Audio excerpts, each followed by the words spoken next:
Bismillahirrahmanirrahim. Assalamualaikum warahmatullahi ta'ala wabarakatuh. Waalaikumsalam warahmatullahi wabarakatuh. Innal hamdalillah nahmaduhu wa nasta'inuhu wa nastaghfiruh wa na'udzu billahi min syururi anfusina wa min sayyiati a'malina. May yahdihillahu fala mudilla lahu wa may yudlil fala hadiya lahu. Allahumma shalli wa sallim wa barik ala nabiyyina al-karim wa ala alihi wa sahbihi ajma'in. Rabbi israh li sadri wa yassir li amri wahlul 'uqdatam min lisani yafqahu qawli. Raditu billahi rabba wa bil islami dina wa bi muhammadin nabiyya wa rasula. La hawla wa la quwwata illa billahil aliyyil azim. Para dewan, ustadz dan ustadzah yang selalu Bapak banggakan dan senantiasa Bapak harapkan, juga para semua santriwan santriwati yang selalu ada dalam lubuk hati Bapak, yang selalu Bapak banggakan dan cintai. Bagaimanapun semua itu adalah anak-anak Bapak. Bapak sebagai wakil dari bapak-bapakmu yang sebenarnya. Maka sepantasnya lah di pagi yang cerah ini, sebelum mengawali rangkaian kegiatan acara selanjutnya, mari kita berucap rasa syukur kita yang sedalam-dalamnya kepada Allah Subhanahu wa Ta'ala, dan tak lupa selawat dan salam semoga selalu tercurah limpahkan kepada baginda Nabi besar Muhammad sallallahu alaihi wasallam. Anak-anakku sekalian, rentetan kegiatan dari mulai tatap muka yang pertama, mungkin sekarang tatap muka yang terakhir, tapi itu hanyalah kamuflase belaka. Anda nggak usah bersedih hati, Anda nggak usah risau dengan masing-masing diri. Kita harus tetap dalam satu utuh, satu kesatuan, satu konsekuensi perjuangan. Kita punya beban yang sama. Kita punya orang tua, kita punya guru-guru, kita juga punya yang lainnya. Maka itulah awal dari kehidupan kita. Kalaulah tidak ada ibu dan bapak, tidak akan ada rentetan cerita manis, pahit, susah, gembira, dan lain sebagainya. Itu semua adalah pelajaran untuk diri kita menatap masa depan kita. Pelajaran ada yang bersifat langsung dengan gurunya, ada yang sifatnya tak langsung diberikan oleh lingkungannya yang ada. Maka sehingga itulah yang akan membentuk dirimu menjadi seorang yang berkarakter, yang sangat diharapkan oleh Pondok Pesantren Modern Arafah. Karena berkarakter, seseorang akan menimbulkan rasa percaya diri, akan menimbulkan kedewasaan diri, akan menimbulkan kecemerlangan akhlak diri sendiri, akan menimbulkan keterang benderangan tentang ilmu yang dimiliki. Namun Bapak amanat dan sampaikan, tadi sekalipun kita jauh berpisah nun jauh di sana, yang penting tetap dalam hati kita ada tali persaudaraan yang kuat, ukhuwah yang kuat, yang seperti sekarang kita laksanakan ini.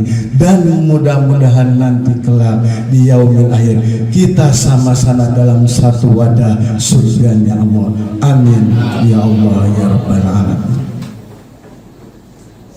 Tadi Bapak mendengar perwakilan ucapan yang intinya mohon maaf kiranya. Itu manusia sama. Bapak juga akan mewakili dari Bapak sendiri, dari keluarga Bapak sendiri, dari ustadz dan ustadzah sendiri. Saya kira tak ada manusia yang tak luput dari kesalahan. Oleh karena itu, barangkali ada yang merasa tak enak dengan kata-kata, tak enak dengan perilaku. Mohon maaf kiranya yang sedalam-dalamnya. Kita hari ini saling melupakan dari segala apa yang ada dalam hati kita. Begitu juga kepada, tolong sampaikan kepada kedua orang tuamu untuk menyampaikan kata mohon maaf yang sedalam-dalamnya dari keluarga besar Pondok Pesantren Modern Arafah ini. Karena banyak keinginan yang ingin diterapkan, namun waktulah yang memisahkan. Karena syarat mencari ilmu itu bukan hanya seperti kita menyeberang jembatan dalam sebuah sungai. Karena disyaratkan untuk mendapatkan ilmu itu tidak mudah dan tidak gampang, penuh perjuangan dan ketekunan, utamanya juga penuh dengan tulus zaman.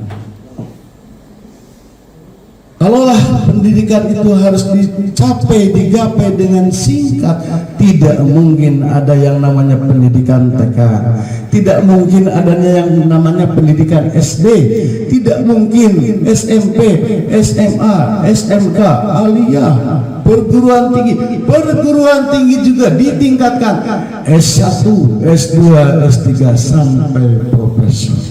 Berapa tahun jenjang yang harus dilalui? Belum liku-liku untuk pencapaian sebuah keilmuan. Maka dari itu kami mohon maaf kepada kedua orang tuamu. Apa yang diharapkan oleh kedua orang tuamu jauh lebih belum sampai untuk diterima oleh anak-anaknya. Kami mohon maaf yang sebesar-besarnya. Tolong sampaikan salam bahagia, salam hangat, salam rindu, salam silaturahim dari keluarga besar Pondok Pesantren Modern Arafah. Bapak pesan pula kepada anak-anakku. Kita tadi sampaikan tidak hanya sampai di sini. Nanti jenjang estafet ada yang dikatakan dengan istilah alumni. Maka Bapak nitip adalah salah satu-satunya jalan berkomunikasi di antara keluarga besar pondok dan antum semua. Itu adalah salah satunya pintu gerbang naungan alumni. Maka nanti bersatulah di alumni tersebut. Jangan nitip Bapak sekali lagi. Jangan merasa yang akurat ikatan silaturahimnya. Jangan hanya bermarhalah, berbaur, ngobrol. Mana adikku, mana kakakku, dulu bagaimana ketika tinggal di Arafah. Saya makannya antri yang belum pernah saya alami. Teringat dan terngiang selalu.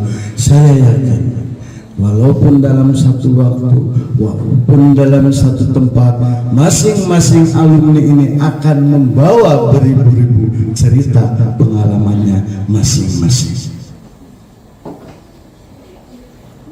Lebih lagi, Bapak nitip pesan suatu ayat Al-Quran yang tercantum dalam Al-Quran itu sendiri, yang bunyinya Bismillahirrahmanirrahim. Wa qadha rabbuka alla ta'budu illa iyyahu wa bil walidayni ihsana. Imma yablughanna indaka al-kibara ahaduhuma aw la kilahuma uffin. Fala taqul lahumā uffin wa la tanharhumā wa qul lahumā qawlan karīmā. Kalau saya baca ayat ini, konsentrasi saya itu sebenarnya kabur. Satu ayat dari ayat Al-Quran untuk berbakti kepada kedua orang tua. Wah, Allahu Akbar, subhanallah. Bergetar rasa jiwanya mengingat ketika masa-masa ada orang tua dan masa-masa ditinggal oleh orang tua. Allahumma firlahu warhamhu Amin ya Allah ya.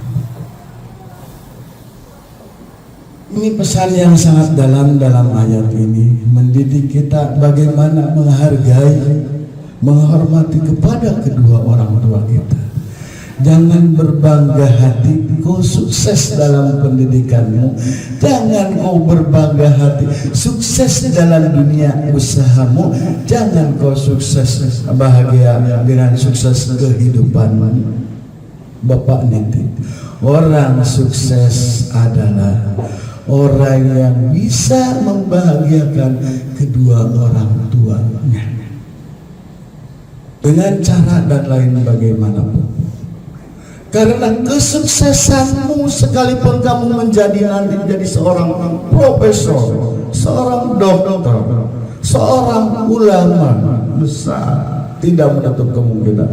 Kunci suksesnya jangan beranggap sombong diri. Oh, saya sukses jadi seorang profesor itu karena saya belajar sungguh-sungguh, karena saya disiplin yang kuat.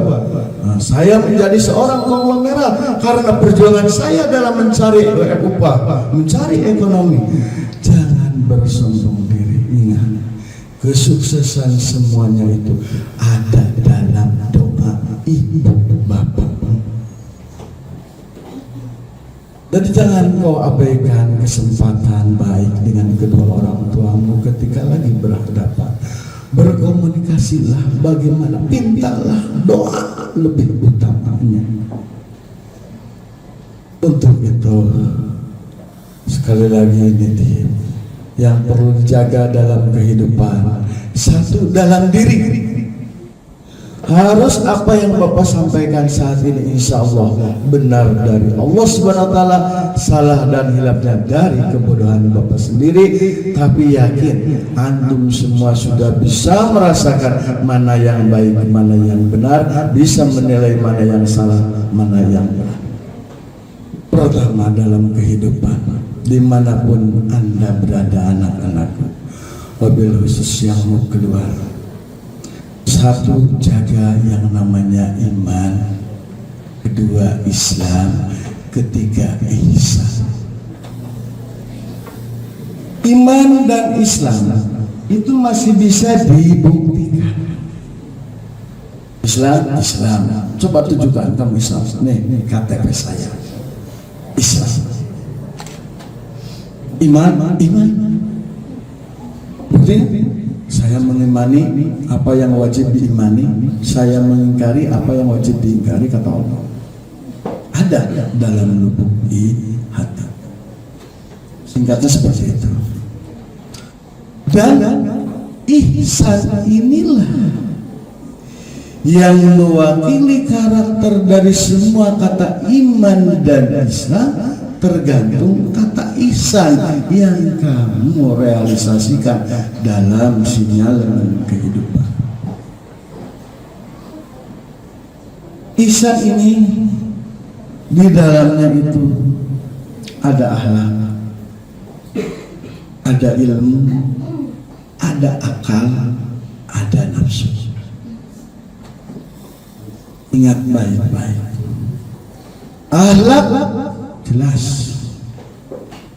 Dengan akhlak semua yang tadi selain dari akhlak insya Allah akan terjadi.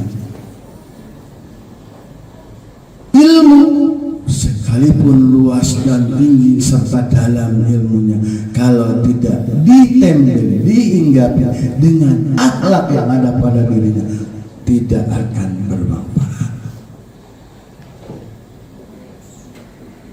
Suruh sebaliknya akan mencelakakan diri kita sendiri kalau ilmu tanpa akhlak. Rasulullah memberikan berbagai contoh sehingga muncul yang selalu kita ingat dan hafal bersama. Bismillah. Laqad kana lakum fi Rasulillahi uswatun hasanah.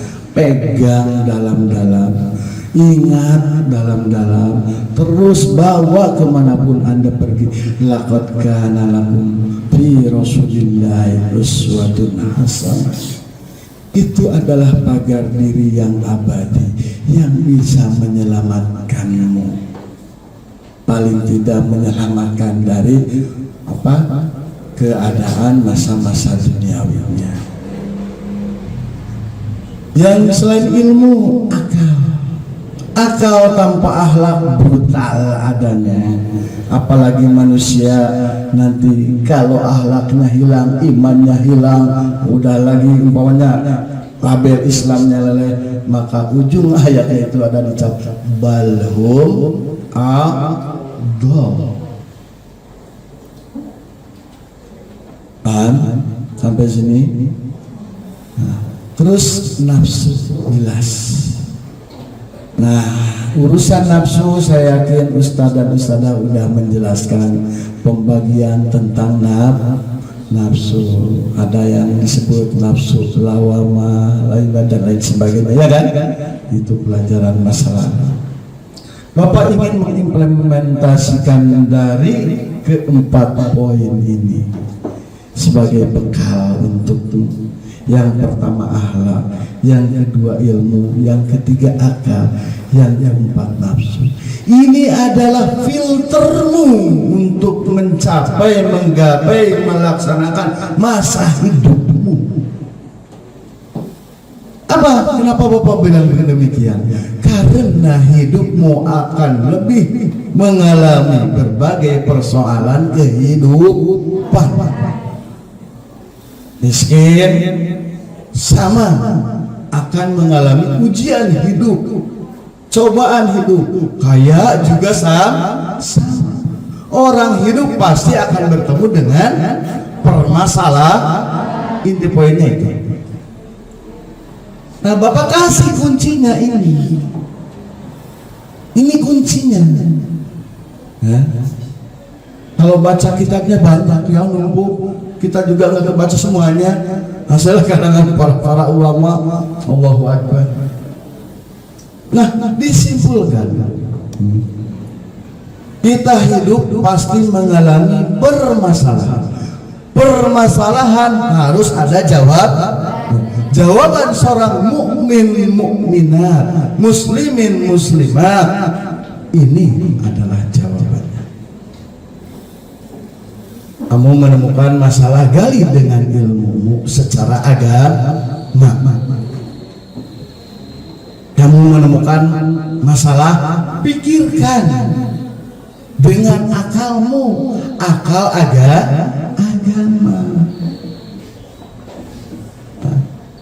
Menurut akal dulu saya belajar tentang agama ini gak boleh dilakukan. Itu filter. Gunakan keempat poin ini. Akhlak jelas akhlak sering kita bahas di pondok. Nafsu juga sama.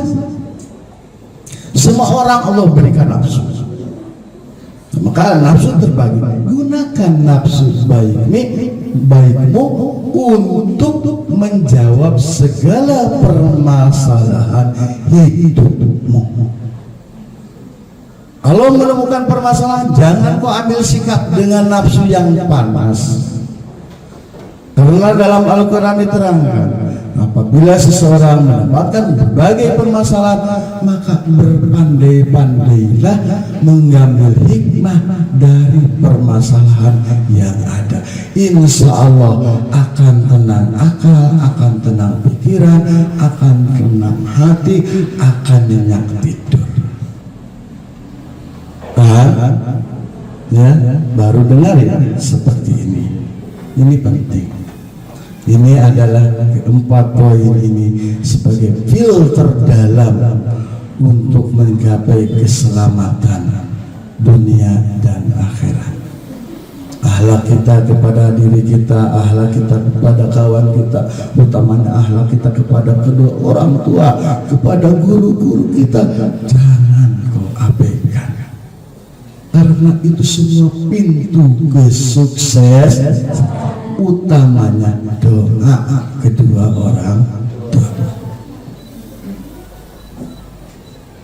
Itu salah satu dari amanah-amanah yang insya Allah Bapak sampaikan. Yang lainnya tadi sudah tolong sampaikan kata maaf lembaga pesantren kepada kedua orang tua. Ketiga, Bapak juga mohon selalu kita berjuang dimanapun kita berpijak. Untuk Arafah tak usah berjuang semuanya alumni berada di Arafah. Berjuang bisa di luar, berjuang bisa dengan cara lain. Contoh, saya mau berjuang membela Arafah, itu ucap terima kasih kepada Arafah dan menjadikan satu tali estafet silaturahmi yang panjang. Saya akan berusaha mencari santri baru untuk Arafah. Itu bagus, itu pahala, itu pintu surga. Kalau kau lakukan, itu kemudahan yang Allah akan berikan. Ya kan? Dalam sebuah hadis disampaikan, barang siapa yang menunjukkan jalan kebaikan maka Allah akan mudahkan. Ya dalam ilmu yaitu mau menunjukkan santri ilmu monoknya di sana dulu, saya di sana. Satu, menjalankan silaturahim. Kedua, menghilangkan rasa malumu untuk datang ke pondok karena tidak punya alasan. Ini pengalaman. Kalau orang mondok, bos di luar udah beres, mau ke pondok alma mater, berat kaki rasanya tahu berapa ton yang ada di kaki. Malu. Wah, saya gak bakalan ke pondok, malu. Kamu bisa merasakan. Kenapa Bapak bisa seperti itu? Saya berkomunikasi dengan kawan. Kenapa kamu nggak ke pondok, ke alma mater? Jawabannya, wah malu lah, inilah, itulah. Lawan rasa malumu itu, lawan rasa salahmu itu harus berani karena benar, takut karena salah. Gak ada yang menghalangi datang. Baik-baik Bapak nitip, kamu kangen ke pondok. Oh biasanya kalau udah hari Idul Adha pasti potong hewan kurban. Wah saya belum bisa bawa nih, saya mau lihat, tapi malu. Nah malu itulah. Cuma Bapak nitip, tadi akhlak selalu dipakai. Oh saya temu ke pondok, berarti saya tahu karena orang pondok, saya tahu karena orang pesantren. Ini datang ke pondok memperlihatkan dengan bangganya lepis sobek, lepis bolong, lepis belel.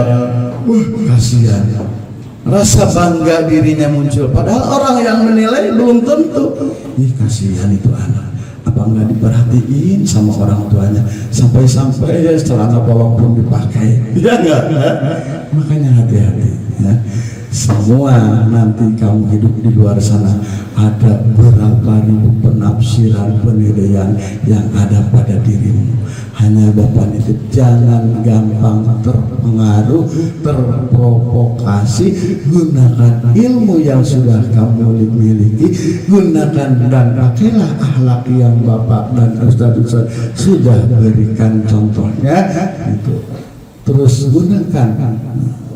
Nafsu jangan salah nafsu itu pemberani, gunakan. Berani karena benar, takut karena salah. Seperti sahabat Rasul, pemberani sekali.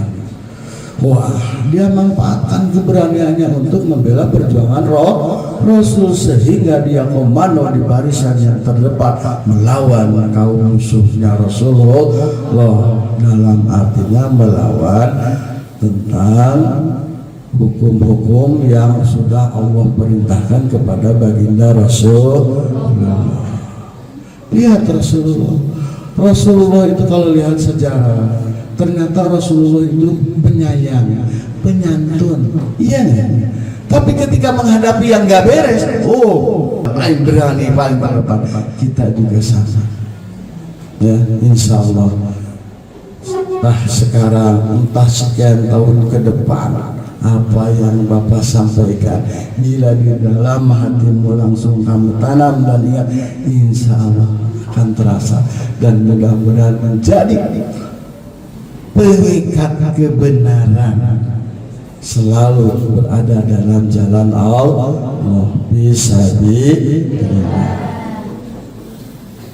Yang intinya apapun kegiatan antum nanti akan berbeda-beda. Dulu kan tanamkan dalam hati, jangan berpikir bukan-bukan. Ya, niat selalu apa yang kamu kerjakan, saya niat ibadah, aku niat ibadah. Biar pekerjaan apa yang kamu kerjakan itu tidak sia-sia. Paham?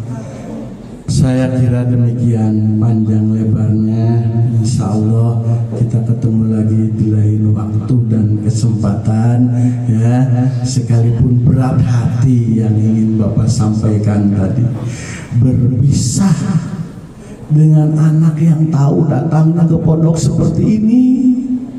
Sekarang udah gede, sekarang udah begini. Dulu saya merangkulnya untuk bagaimana bisa menjadi apa yang diharapkan oleh kedua orang tua. Sekarang Bapak ditinggalkan, jangan begitu saat. Jelas. Tegarkan hati. Baru kita kemarin menyimak perjuangan seorang ayah dan anak. Nah, masih kisahnya kan masih hafal kisah Nabi Allah Ibrahim alaihissalam dan Nabi Allah Ismail alaihissalam. Mudah. Islam mengajarkan harus kapan harus tegar, harus kapan harus tegar. Multidimensi dalam segala hal tentang Islam itu. Tapi Islam tidak membebankan seseorang untuk melaksanakan apa yang ada dalam aturan Islam. Yuridullah bikumul yusra wa la yuridu bikumul usra. Demikian sambutan dari saya. Mohon maaf yang terakhir pula akhirul kalam. Nasrun minallah wa fathun qarib wa basyiril mu'minin. Wassalamualaikum warahmatullahi ta'ala wabarakatuh.